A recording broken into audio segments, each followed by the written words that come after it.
Praise the lord. ఈరోజు మన లేఖన భాగము యోహాను సువార్త 9వ అధ్యాయము 25వ వచనం చదువుకుందాం. వాడు ఆయన పాపియో కాడో నేను ఎరుగను, ఒక్కటి మాత్రము నేను ఎరుగుదును, నేను గుడ్డివాడనయ్యుండి ఇప్పుడు చూచున్నాను. ఆమేన్. దేవునికి స్తోత్రం.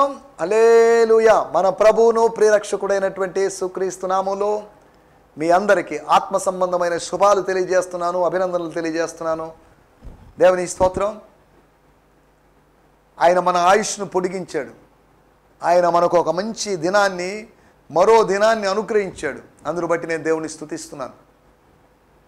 దేవుని వాక్యం ధ్యానించుకోవడానికి, యోహాను సువార్తలోని వేరు విషయాలు ఆలోచించడానికి ప్రభువు మనకు సాయం చేస్తున్నాడు.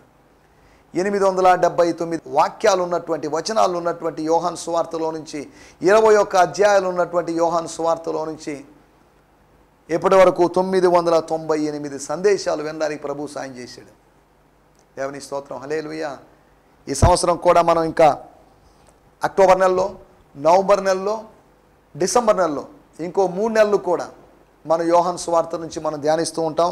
అనగా 10, 11, 12, 13, 14, 15, 16, 17, 18, 19, 20, 21 అధ్యాయాలు, అనగా ఇంకొక 10 అధ్యాయాల్లోంచి మనం కొన్ని ధ్యానాలు తీసుకోబోతున్నాం.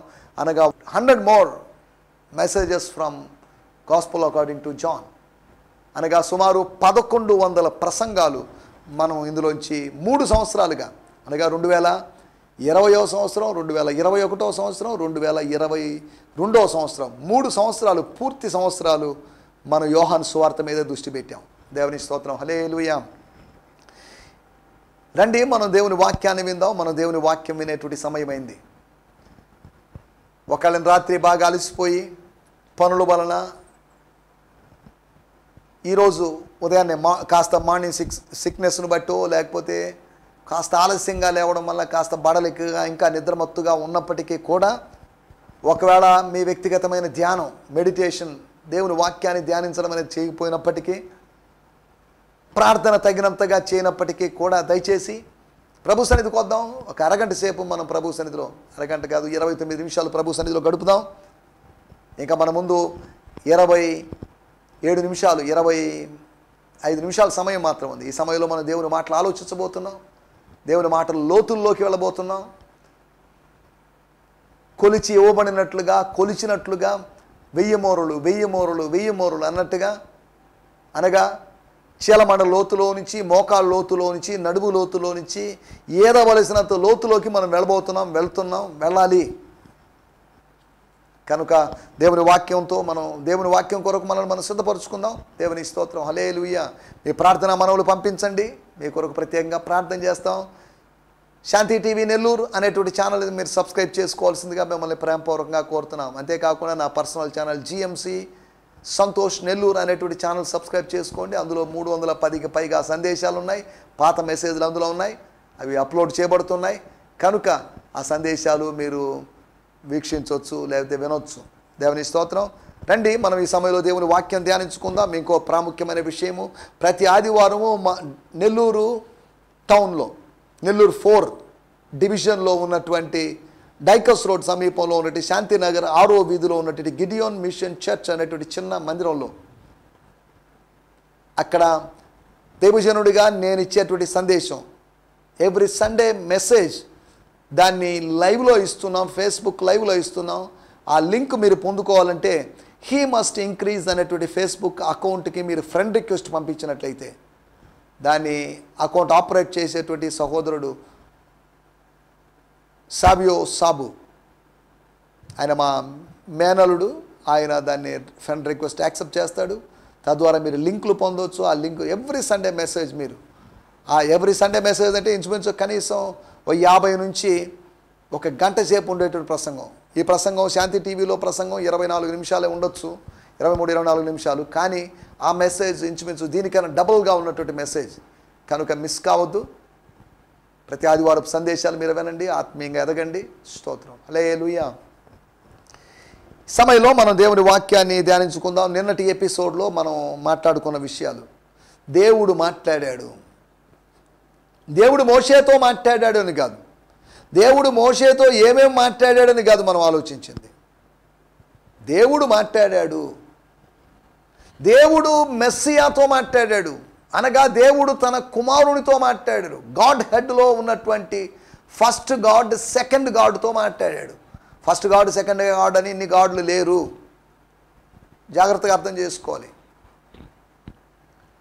తండ్రి కుమారునితో ఏం మాట్లాడాడు, వాళ్ళ మధ్యలో సంభాషణ ఏంటి, ఆ స్పిరిచువల్ కాన్వర్జేషన్ ఏంటి, మాట్లాడాడంటే ఏ భాషలో మాట్లాడాడు? వాళ్ళ మధ్యలో భావాన్ని వ్యక్తీకరించుకోవడానికి, భావ వ్యక్తీకరణ చేయడానికి భాష అవసరం లేదు, మానవ భాషల యొక్క అవసరత లేదు. అలాగని దేవదూతల భాష కావాలా అంటే దేవదూతల భాష కూడా అవసరం లేదేమో. ఆ ముగ్గురికి అర్థమయ్యేటువంటి, ముగ్గురు కమ్యూనికేట్ చేయగలిగే ఏదైనా భాష ఉందేమో. అది హీబ్రూ అనో గ్రీక్ అనో ఏదో నేను చెప్పను, కానీ అవి ఇవేం కాదు. ఒక మానవాతీతమైనటువంటి, దేవదూతలకు అతీతమైనటువంటి ఒక భాష ఒకటి ఉంది. అన్య భాష అనే దాన్ని కూడా నేను అన్నోన్ టంగ్ అనే దాని గురించి కూడా మాట్లాడను. ఆత్మ వరము లాగా ఉన్నటువంటి భాష కాదు, దేవదూతల భాష కాదు, మనుషుల భాష కాదు, కానీ ఒక డిఫరెంట్ లాంగ్వేజ్లో వాళ్ళు మాట్లాడుకున్నారు, వాళ్ళ మధ్యలో కమ్యూనికేషన్ జరిగింది. స్తోత్రం, హల్లెలూయా. దేవుడు మోషేతో మాట్లాడిన దానికన్నా అధికంగా యేసుతో మాట్లాడాడు.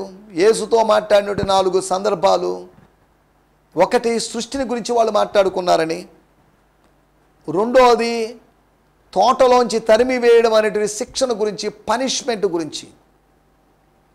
ఆదికాండం 1వ అధ్యాయంలో క్రియేటర్ అయినటువంటి గాడ్, 2వ అధ్యాయంలో మానవునికి కావలసిన చేసి తోటను చేసి మానవునితో ఫెలోషిప్ చేసేటువంటి దేవుడు. ఒకటి క్రియేటింగ్ దేవుడిని జెనిసిస్ 1లో చూస్తున్నాం, రెండోది ఫెలోషిప్పింగ్ గాడ్ని 2వ అధ్యాయంలో చూస్తున్నాం, లేదా 2వ అధ్యాయం 3వ అధ్యాయంలో కూడా మనం చూడొచ్చు. 3వ అధ్యాయంలో మోసపోయిన మానవుణ్ణి ఏమాత్రం సెకండ్ ఛాన్స్ ఇవ్వకుండా అతన్ని తరిమి వేసినటువంటి దేవుడు, పనిషింగ్ గాడ్, జడ్జింగ్ గాడ్. సృష్టికర్త అయిన దేవుడు, సహవాసం చేసేటువంటి దేవుడు, న్యాయాధిపతి అయినటువంటి దేవుడు. దేవుని స్తోత్రం, హల్లెలూయా. దేవుడు ఒక్కడే, కానీ దేవుడిని అలా వివిధ రూపాల్లో మనం చూస్తున్నాం. వాళ్ళు శిక్ష గురించి మాట్లాడుకున్నారు, శిక్ష అమలు చేయాల్సిందే, లేకపోతే లాభం లేదు. ఆ శిక్షను అనేక దినముల తర్వాత, చాలా కాలం తర్వాత కాదు, ఇమీడియట్లీ ఆ పనిష్మెంట్ అది పాస్ అయింది, లేకపోతే అది అప్లై అయింది. మూడోది ఆదికాండము 11వ అధ్యాయము, బాబేలు దగ్గర తారుమారు చేయబడిన పరిస్థితి, భాషలు తారుమారి ఒకరికొకరు అర్థం కాకుండా, ఒకరి మాట ఒకరికి అర్థం కాకుండా నిర్మాణం పూర్తిగా ఆగిపోయి, మళ్ళీ తర్వాత ఎప్పుడు ఆ నిర్మాణం గురించి వాళ్ళ ఆలోచన పోని విధంగా అందరూ చెదిరిపోయి, అప్పుడెప్పుడో కట్టుకోవాలనుకున్నాం, ఆగిపోయాం, ఇక మీదట కట్టలేం, కాబట్టి let's stop this idea, let's withdraw this idea. ఈ ఐడియా బాగాలేదు, ఇది ఫెయిల్డ్ ఐడియా అని వాళ్ళు తెలుసుకున్నట్టుగా మనం అర్థం చేసుకోవచ్చు. స్తోత్రం. మనం ఆలోచిస్తున్న మాట ఏంటంటే శిఖరమును గురించి. ఏం శిఖరం? ఆకాశమునంటూ శిఖరము కలిగినటువంటి గోపురం. మామూలుగా హైట్ తక్కువది కాదు వాళ్ళు కట్టాలనుకుంది, అది ఎక్కడికి వెళ్ళినా కనిపించాలి, అంతరిక్షం మీదకి వెళ్ళినా కనిపించాలి అటువంటి టవర్. ఆ టవర్ యొక్క పిన్నకిల్, లేకపోతే ఆ టవర్ యొక్క అంచు, లేకపోతే ఆ శిఖరము యొక్క కూసీగా ఉన్నటువంటి ఆ పైకి చూపించబడినటువంటి అప్పర్ డైరెక్షన్లో వెళ్ళినటువంటి ఆ స్ట్రక్చర్, ఒక బురుజు లేదా ఒక టవర్, ఆ టవర్కు ఉన్నటువంటి శిఖరం. టవరే హైయెస్ట్గా ఉంది, ఇంకా హైయెస్ట్గా. వాళ్ళు ఆకాశం అంటుకోవాలనుకున్నారు, కానీ ఆకాశం వాళ్ళకి అందనంత ఎత్తులో ఉంది అనే సంగతిని వాళ్ళు మర్చిపోయారు. వాళ్ళ నాలెడ్జ్, వాళ్ళ మానవ జ్ఞానం, వాళ్ళ నైపుణ్యం, వాళ్ళ ఇంజనీరింగ్ నైపుణ్యం, వాళ్ళ టెక్నాలజీ, దానికి ఉన్న పరిమితిని బట్టి ఆ పని మధ్యలో ఆపేసి పారిపోయారు, చెదిరిపోయారు, కన్ఫ్యూజన్కి గురయ్యారు అనే విషయాన్ని మనం ఆలోచించుకున్నాం. సరే, దేవుని స్తోత్రం, హల్లెలూయా. 4వదిగా 110వ కీర్తన 1వ వచనంలో ప్రభువు నా ప్రభువుతో పరలోకమందున్న ప్రభువు భూమి మీద ఉన్న ప్రభువుతో, పరలోకమందున్న ప్రభువు నాలో ఉన్న ప్రభువుతో, ఆ ప్రభువు ఈ ప్రభువు మాట్లాడుకున్న మాట దావీదుకు తెలిసింది. ఆ ప్రభువు ఈ ప్రభువు మాట్లాడుకున్న మాట భూమి మీద ఉన్న భక్తునికి అర్థమైంది. వాళ్ళు మాట్లాడుకున్న సంభాషణ, వాళ్ళు చేసినటువంటి రహస్య సంభాషణ, వాళ్ళు చేసినటువంటి ఆ విస్పరింగ్ లేకపోతే గుసగుస లాంటి శబ్దం, వాళ్ళు మాట్లాడుకున్నట్టు ఆ కోడ్ లాంగ్వేజ్. స్తోత్రం. నువ్వు ఇక్కడ కూర్చో, లేకపోతే నీ కాళ్ళ కింద శత్రువులను ఉంచుతాను అని శత్రువు యొక్క నాశనం గురించి, శత్రువుని కాళ్ళ కింద పెట్టడం అంటే శత్రువుని శవములాగా మార్చుకొని శత్రువుని అణిచివేయడం, శత్రువు మీద నియంత్రణ కలిగి ఉండడం, శత్రువు యొక్క డొమినియన్ని డెస్ట్రాయ్ చేయడం అని అర్థం. సరే, ఇప్పుడు వాటికి సంబంధించిన రెఫరెన్స్లోకి వెళ్ళలేదు. ఇవి మనం ఆలోచించినటువంటి మాటలు. 4 మాటలు సృష్టి గురించి, శిక్షణ గురించి, అంతేకాకుండా శిఖరాన్ని గురించి, శత్రు యొక్క సంహారము, శత్రు యొక్క నాశనం గురించి వాళ్ళు మాట్లాడుకున్నారని. మోషేతో ఇంత శ్రేష్టమైన విషయాలు మాట్లాడలేదు దేవుడు. సృష్టి గురించి, మానవ సృష్టి గురించి, ఆదాము అవ్వను సృష్టించేదాని గురించి, మొదటి మానవుణ్ణి సృష్టించేదాని గురించి మోషేతో మాట్లాడలేదు దేవుడు. ఎందుకంటే మోషే అప్పటికి పుట్టలేదు. దేవుడు మోషేతో మాట్లాడాడని వీళ్ళు చెప్పుకొని పొంగిపోతున్నారు. కానీ ఈయనతో మాట్లాడి ఉంటే ఈయన్ని మేము అంగీకరించి ఉండేవాళ్ళం. ఈయనతో మాట్లాడాడని ఈయన ఎప్పుడు చెప్పుకోలేదు అన్నట్టుగా వాళ్ళు వ్యవహరించారు. స్తోత్రం. హల్లెలూయా. దేవుడు మాట్లాడాడు. దేవుడు మోషేతో మాట్లాడాడు, దేవుడు సేవకునితో మాట్లాడాడు, దేవుడు కుమారునితో మాట్లాడాడు. అంత్య దినములందు అనేకులతో దేవుడు మాట్లాడుతున్నాడు, అన్యజనులతో కూడా మాట్లాడుతున్నాడు. స్తోత్రం.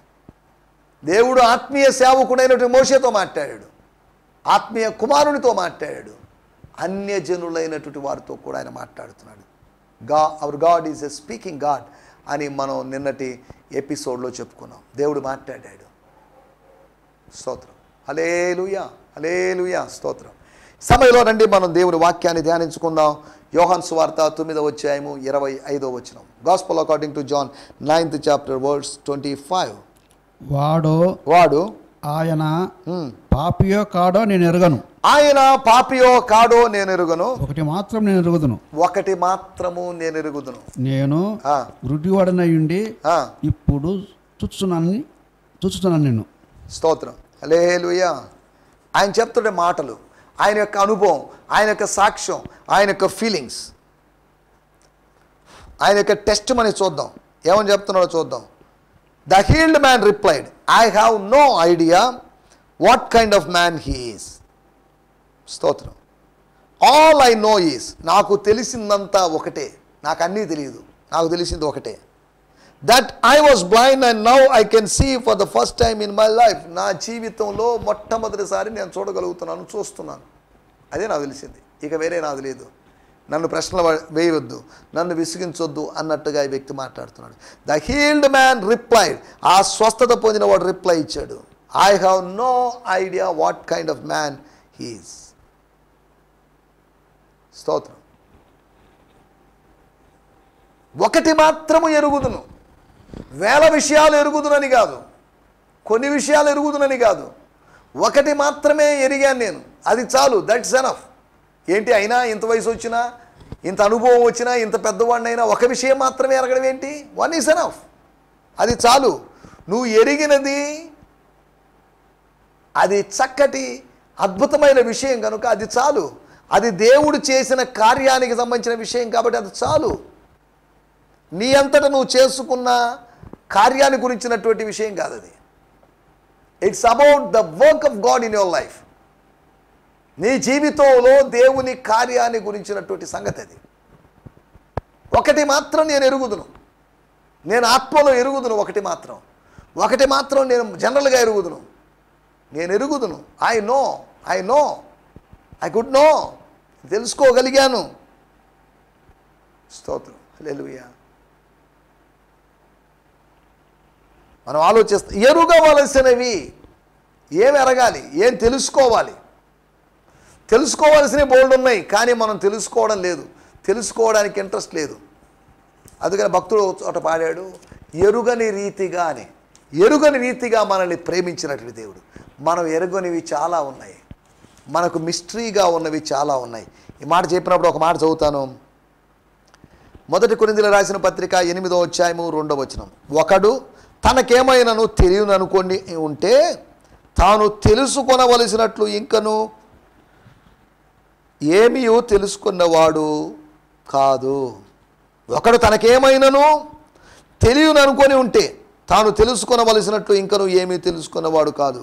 ఒకడు దేవుని ప్రేమించినట్లా అతడు దేవునికి ఎరుకైనవాడు. ఇరుకైనవాడు కాదు, ఎరుకైనవాడు. స్తోత్రం, హల్లెలూయా. ఈ మాటలో నేను ఈ బైబిల్లోంచి కూడా చదువుతున్నాను, ఈ ఇంగ్లీష్ తర్జుమాలోంచి కూడా నేను చదువుతున్నాను. స్తోత్రం. 1 కొరింథీయులకు రాసిన పత్రిక 8వ అధ్యాయము 2వ వచనం. స్తోత్రం, స్తోత్రం. If anyone thinks of himself as a know it all, he still has a lot to learn. అతడు నేర్చుకోవాల్సినవి చాలా ఉన్నాయి, మనం నేర్చుకోవాల్సినవి చాలా ఉన్నాయి. ఏదో నేర్చుకునేసాం, ఏదో పొందేసాం, ఏదో నెరవేర్చుకున్నాం, ఏదో జరిగింది, ఎవ్రీథింగ్ ఈజ్ ఓకే అని అనుకుంటున్నావేమో. స్తోత్రం, హల్లెలూయా. అతను చెప్తున్నట్టు విషయం, నేను ఒకటి ఎరుగుదును, ఐ నో వన్ థింగ్. స్తోత్రం, హల్లెలూయా. మనకు వేల విషయాలు తెలుసు, కానీ ఇతను చెప్తున్న విషయం ఐ నో వన్ థింగ్. ఆ ఒక్క విషయాన్ని ఎవరు కాదనలేరు, ఆ ఒక్క విషయంలో ఎవరు వాదించలేరు, ఆ ఒక్క విషయం ఒట్టిది అని ఎవరు చెప్పలేరు. స్తోత్రం, హల్లెలూయా. దేవుడు ఆత్మస్వరూపైన దేవుడు నీకు జరిగించిన కార్యము అది అదృశ్యమైన కార్యం కాదు, దృశ్యమైన కార్యం. అనేకులకు దృశ్యంగా ఉన్నటువంటి కార్యం అది. స్తోత్రం, హల్లెలూయా. మనం ఆలోచిస్తున్న మాటల్లోకి వచ్చేద్దాం. ఎరుగవలసినవి 4 విషయాల్ని నేను మీకు జ్ఞాపకం చేస్తాను. ఎరుగవలసినట్టు విషయాలు. మొట్టమొదటి విషయం యోహాను సువార్త 9వ అధ్యాయము 20వ వచనం. అందుకు వాని తల్లిదండ్రులు, వీడు మా కుమారుడనియో, వీడు మా కుమారుడనియో, వీడు గుడ్డివాడుగా పుట్టిననియో మేము ఎరుగుదము. మేము ఎరుగుదము. వాని తల్లిదండ్రులు అనగా సెలిడోనియస్ అనేటువంటి గుడ్డివాని యొక్క తల్లిదండ్రులు. స్తోత్రం. వీడు మా కుమారుడు, హీఈస్ అవర్ సన్. ఒకటి, వీడు గుడ్డివాడిగా పుట్టిననియో మేము ఎరుగుదాం. కానీ మేము ఎరుగని కొన్ని విషయాలు ఉన్నాయి, 2 విషయాలు ఉన్నాయి అంటున్నారు. ఇప్పుడు వీడు ఎలా కూర్చున్నాడో మాకు తెలియదు, అది మాత్రం మమ్మల్ని అడగొద్దాం. వీడు ఎవడు వీని కనులు తెరిచినో అదియో మేము ఎరుగం. మేము ఎరిగింది ఒక విషయం, ఎరుగని 2 విషయాలు ఉన్నాయి. ఎరిగిన దానికన్నా ఎరుగని విషయాలు అధికంగా ఉన్నాయి. మనం తెలుసుకున్న దానికన్నా తెలుసుకోవాల్సిన విషయం అధికంగా ఉన్నాయి. మనం పొందుకున్న దానికన్నా పొందుకోవాల్సింది అధికంగా ఉంది. స్తోత్రం, హల్లెలూయా. కాకపోతే పొందుకున్న దాన్ని బట్టి మనం నడవచ్చు, ప్రవర్తించవచ్చు, ముందుకు సాగవచ్చు. స్తోత్రం. ఒకటి, మొట్టమొదటి విషయం వాస్తవాన్ని ఎరగాలి. You should know the fact, we should know the facts. వాస్తవాలు, ఒక అనుబంధం గురించి. వాడు మా కుమారుడేనండి, వాడు గుడ్డివాడిగా పుట్టే, వాడికి జరిగింది, వాడెవరు, వాడికి ఏం జరిగింది అనేది నువ్వు ఎరిగి ఉండాలి. స్తోత్రం, హల్లెలూయా.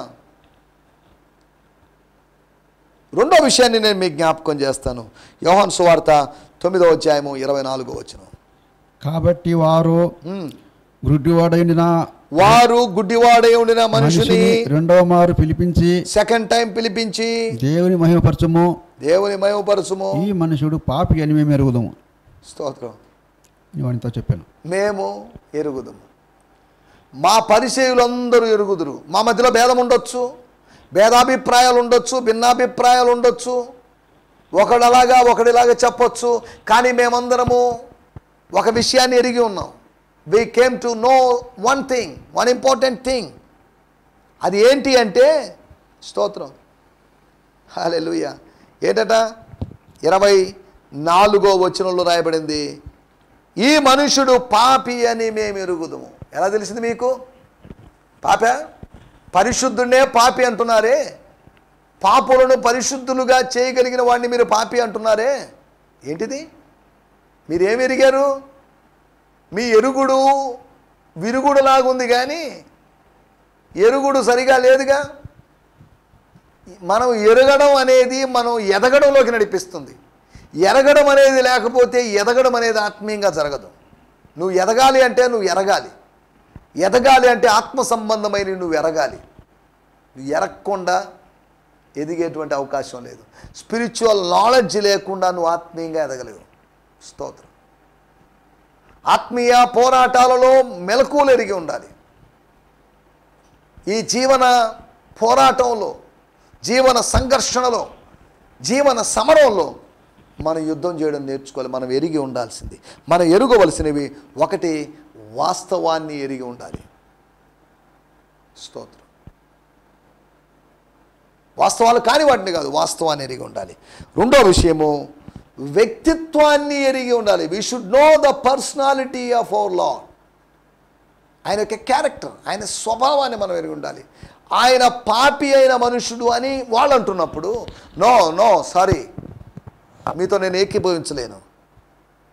ఆయన పాపియో కాడో నేను ఎరుగను, అది నాకు అనవసరం. ఒకటి మాత్రం నేను ఎరుగుదును. ఆ కింద వచనాల్లో కూడా అంటాడు అన్నమాట, దేవుడు పాపుల మనవి ఆలకింపడని ఎరుగుదుము. పాపుల మనవి ఆలకింపడు. ఈయన పాపి కాదు. ఈయన ప్రార్థించి పరలోకం నుంచి శక్తిని నాకు కలుగు చేశాడు, పరలోకం నుంచి కనులు తెరిచేటువంటి కృపను అనుగ్రహించాడు. కాబట్టి ఈయన పాపి కాదు. He is not a sinner. మీరేమో సిన్నర్ అంటున్నారు. He is not a sinner, he is a winner. He is not a sinner, he is a saint. ఆయన పాపి కాదు, ఆయన పరిశుద్ధుడు. మామూలు పరిశుద్ధుడు కాదు, మనలాంటి పరిశుద్ధుడు కాదు. అనేకులను పరిశుద్ధులుగా మార్చగలిగిన పరిశుద్ధుడు. మనము పరిశుద్ధతను బట్టి ప్రభువును స్తుతించేటువంటి పరిశుద్ధులమేమో కానీ ఆయన అలాంటి వాడు కాదు. ఆయన అనేకులను పరిశుద్ధులుగా మార్చగలిగినటువంటి పరిశుద్ధుడు. స్తోత్రం. మన పరిశుద్ధతకి ఆయన పరిశుద్ధతకి, మన అభిషేకానికి ఆయన అభిషేకానికి తేడా ఉంది అనే సంగతి మనం జ్ఞాపకం చేసుకోవాలి.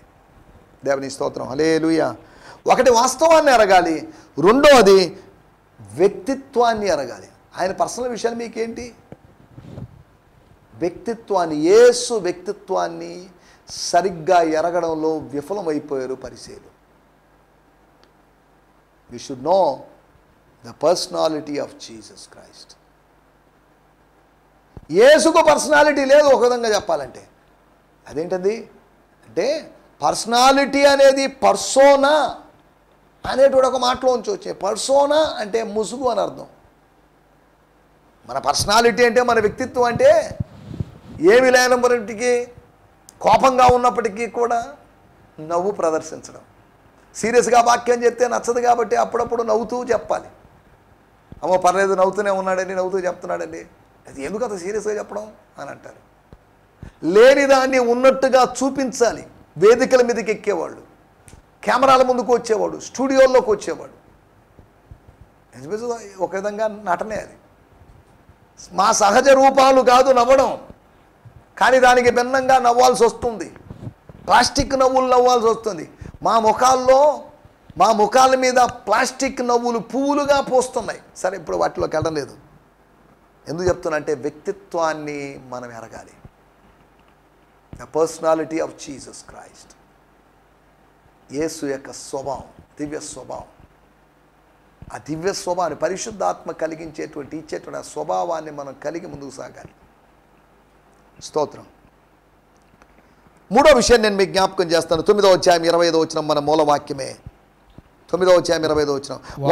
వాడు ఆయన అనగా నాకు బురద పోసి నా కనులు తెరిచి నన్ను బాగు చేసి విశ్రాంతి దినమని వివాదం కలిగించినటువంటి ఆ వ్యక్తి పాపియో కాడ నేను ఎరగను. ఎస్, ఒకటి మాత్రం నేను ఎరుగుదును. I no only one thing. నేను గుడ్డివాడనై ఉండి ఇప్పుడు చూస్తున్నాను. వ్యక్తిగతమైన విషయాన్ని ఎరిగి ఉండాలి. You should no your personal things, individual things. నీకు మాత్రమే పరిమితమైన కొన్ని సంగతులు ఉంటాయి. నీ ఫ్యామిలీకి మాత్రమే పరిమితమైన సంగతులు ఉంటాయి. అవి నువ్వు ఎరిగి ఉండాలి. కుటుంబంలో ఏం జరుగుతుందో నువ్వు ఎరిగి ఉండాలి. నీలో ఏం జరుగుతుందో, నీ జీవితంలో ఏం జరుగుతుందో నువ్వు ఎరిగి ఉండాలి. హల్లెలూయా. స్తోత్రం, స్తోత్రం, స్తోత్రం. మూడో విషయము, వ్యక్తిగతమైనటువంటి విషయాన్ని ఎరగాలి. మొట్టమొదటి విషయము వాస్తవాన్ని ఎరగాలి. రెండోది వ్యక్తిత్వాన్ని, యేసు యొక్క వ్యక్తిత్వాన్ని ఎరగాలి. ఆయన మీద నిందలు వేయడం కాదు, ఆయన వ్యక్తిత్వాన్ని ఎరిగే వాళ్ళుగా ఉండాలి. మూడోది వ్యక్తిగతమైన విషయాన్ని ఎరగాలి. మై పర్సనల్ థింగ్స్, నా వ్యక్తిగతమైన విషయాలు అందరికీ ప్రయోజనకరం కాదు, కానీ ఆయన యొక్క వ్యక్తిత్వం, యేసు యొక్క వ్యక్తిత్వం అది అనేకులకు ప్రయోజనకరమైంది. నాలుగో విషయం నేను చెప్పి ముగిస్తాను. యోహాను సువార్త 9వ అధ్యాయము 36వ వచనము మరియు 38వ వచనం. అందుకు వాడు, ప్రభువా నేను ఆయన యందు విశ్వాసం ఉంచుటకు ఆయన ఎవడని అడగగా, ఆయన ఎవరు అని అడిగారు. Who is he so that I should believe, నేను నమ్మునట్లు నాకు నమ్మకం ఏర్పడాలంటే ఎవరు ఆయన, ఆయన ఎవరో చెప్పండి, ఆ ఇన్ఫర్మేషన్ ఇవ్వండి, ఆ సమాచారం ఇవ్వండి, ఆ సత్యాన్ని తెలపండి, ఆ ప్రత్యక్షత అనుగ్రహించండి. 38వ వచనం. అప్పుడు యేసు అంతటా వాడు, ప్రభువా నేను విశ్వసిస్తున్నానని చెప్పి ఆయనకు మొక్కెను. స్తోత్రం, హల్లెలూయా. వాడు విశ్వసిస్తున్నానని చెప్పాడు. స్తోత్రం. విశ్వాసం నుంచి మొక్కడం అనే దాన్ని విడదీయలేము. ఇమీడియట్లీ చేసిన పని. విశ్వసిస్తున్నాను, విశ్వసించాలనుకుంటున్నానని కాదు, ఆరాధించాలనుకుంటున్నానని కాదు, ఆరాధించాడు. దేవుని స్తోత్రం, హల్లెలూయా. అనగా నువ్వు ఎరగాల్సిన విషయం, విశ్వసించవలసిన వాడు ఎవరు అనేది ఎరగాలి. పరిచయులు కాదు విశ్వసించదగిన వారు, నమ్మదగిన వారు కాదు, నమ్మదగిన వాడు ఎవడో నువ్వు ఎరిగి ఉండాలి. నేను నమ్మిన వారిని ఎరుగుదును అని పౌలు గారు అన్నారు. మనం నమ్మిన వాళ్ళని ఎరిగి ఉన్నాం, కానీ అందరికన్నా నమ్మవలసిన వాడు, ఎంతో నమ్మదగిన వాడు అయినటువంటి దేవుడు. స్తోత్రం. ఆయన మనము ఎరగాలి. స్తోత్రం. 4 విషయాలు నేను మీకు జ్ఞాపకం చేశాను. ఒకటి వాస్తవాన్ని ఎరగాలి, రెండోది వ్యక్తిత్వాన్ని ఎరగాలి, మూడోది వ్యక్తిగతమైన విషయాన్ని ఎరగాలి, నాలుగోది విశ్వసించదగిన వాడిని మనం ఎరగాలి. విశ్వాసమునకు కర్తను ఎరగాలి. స్తోత్రం, హల్లెలూయా. అలా ఎరగడానికి ప్రభు మనకు సాయం చేయనుగాక. ప్రార్థన చేసుకుందాం. పరిశుద్ధమైన మా దేవా, ఎరగవలసినటువంటి విషయాల గురించి మీరు మాకు తెలియజేశారు. వాస్తవాన్ని, వ్యక్తిత్వాన్ని, వ్యక్తిగతమైన విషయాన్ని, విశ్వసింపదగిన వాడిని మేము ఎరగాలని మీరు మాకు తెలియజేసిన మాటల కొరకే మీకు వందనం చెల్లిస్తూ, అనేక విషయాలు ఎరిగి మేము ఆత్మీయంగా బలపడి ముందుకు సాగుతూ సాయం చేయమని సకల ఘనత, మహిమ, ప్రభావాలు మీకు ఆరోపిస్తూ మా ప్రభువును ప్రేరక్షకుడైనటువంటి యేసుక్రీస్తు నామములోనే ప్రార్థించగలుగుతున్నాం మా పరమ తండ్రి. ఆమేన్, ఆమేన్, ఆమేన్. దేవునికి స్తోత్రం. మీ అందరికీ వందనాలు. ప్రభు మిమ్మల్ని దీవించును గాక. హల్లెలూయా. స్తోత్రం. ఈ సందేశము మీకు ఆశీర్వాదకరంగా ఉందని నమ్ముచున్నాము. ప్రార్థన అవసరతల కొరకు మమ్మల్ని సంప్రదించవలసిన మా చిరునామా గిద్యోన్ మిషన్ చర్చ్, 6వ వీధి, శాంతినగర్, నెల్లూరు 4, ఆంధ్రప్రదేశ్. పిన్ 524004. మా ఫోన్ నంబర్లు 7036443613 మరి ఒక నంబర్ 9392293010. మా ఈమెయిల్ ఐడి gfihmi2015@gmail.com. దేవుడు మిమ్మును ఆశీర్వదించునుగాక. ఆమేన్.